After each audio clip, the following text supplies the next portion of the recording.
మీకు చరిత్ర పాఠాల్లో ఎప్పుడూ చెప్పని కొన్ని షాకింగ్ నిజాలు తెలుసుకోవాలంటే ఈ రహస్యాల ప్రపంచంలోకి స్వాగతం. గ్రీ షా 16వ శతాబ్దంలో పోర్చుగీసు ఆక్రమణదారులను ఒంటరిగా ఎదుర్కొని పదే ఓడించిన కర్ణాటకలోని ఉల్లాల్ రాణి అబ్బక్క చౌతా కథ చాలామందికి తెలీదు. ఆమె యుద్ధ వ్యూహాలు ఆధునిక గెరిల్లా పోరాటాలకు ఆద్యం పోశాయి. పురాతన భారతదేశంలో వుడ్ స్టీల్ అనే ఒక రహస్య లోహ తయారీ పద్ధతి ఉండేది. అది ప్రపంచవ్యాప్తంగా ఎగుమతి అయ్యి ప్రసిద్ధ డమాస్కస్ స్టీల్కు ప్రేరణనిచ్చింది. ఇది మధ్యయుగపు పారిశ్రామిక గూఢచర్యం లాంటిది. పుదుచ్చేరి సమీపంలోని అరికమేడు ఒకప్పుడు వర్ధమాన ఇండో రోమన్ నౌకాశ్రయం అని చాలా కొద్ది మందికి మాత్రమే తెలుసు. ఇక్కడ రోమన్ వైన్, ఆంఫోరాలు, కుండలు, నాణేలు లభించాయి. ఇది రోమన్ సామ్రాజ్యంతో విస్తృత ప్రత్యక్ష వాణిజ్యాన్ని సూచిస్తుంది. చోళ సామ్రాజ్యం కేవలం భూభాగంపైనే కాకుండా బంగాళాఖాతం అంతటా సాహసోపేతమైన నౌకాదళ యాత్రలను చేపట్టింది. ఆగ్నేయాసియాలోని కొన్ని ప్రాంతాలను కూడా జయించింది. ఇది తూర్పున వైకింగ్ లాంగ్ షిప్ల కంటే పెద్ద ఎత్తున సాధించిన ఘనత.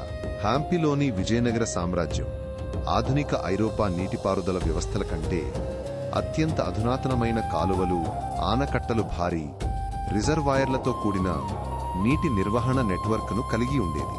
ఆధునిక ఉపగ్రహ చిత్రాలు, పురావస్తు పరిశోధనలు ఒకప్పుడు బలమైన సరస్వతీ నది ఉనికిని బలంగా సూచిస్తున్నాయి. ఇది ఎండిపోవడం వల్ల తొలి హరప్పన్ నాగరికత వలసలు క్షీణతపై నైలు నది ప్రవాహ మార్పుల ప్రభావంలాగా తీవ్ర ప్రభావాన్ని చూపింది.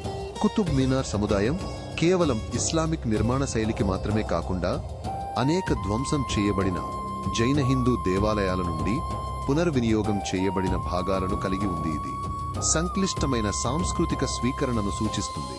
గుజరాత్ దాని వ్యాపార వైష్ణవ సంప్రదాయాలకు ప్రసిద్ధి చెందినప్పటికీ ఒకప్పుడు బౌద్ధమతానికి ప్రధాన కేంద్రంగా ఉండేది.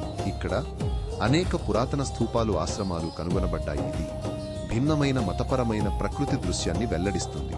మరాఠా సామ్రాజ్యం కేవలం భూదండయాత్రలకే కాకుండా అడ్మిరల్ కాన్హోజీ ఆంగ్రే నేతృత్వంలో శక్తివంతమైన నౌకాదళాన్ని కలిగి ఉండేది.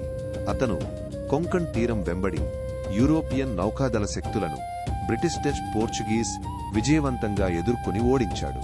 మొహెంజోదారో వంటి సింధు లోయ నాగరికత నగరాలు అనేక సమకాలీన ప్రాచీన నాగరికతలకు భిన్నంగా అధునాతన ప్రజా ప్రైవేట్ టాయిలెట్ వ్యవస్థలను కలిగి ఉండేవి. ఇవి అధునాతన మురుగునీటి పారుదల వ్యవస్థకు అనుసంధానించబడి ఉండేవి. ఇది వారి అద్భుతమైన పట్టణ ప్రణాళిక పారిశుద్ధ్యాన్ని తెలియచేస్తుంది.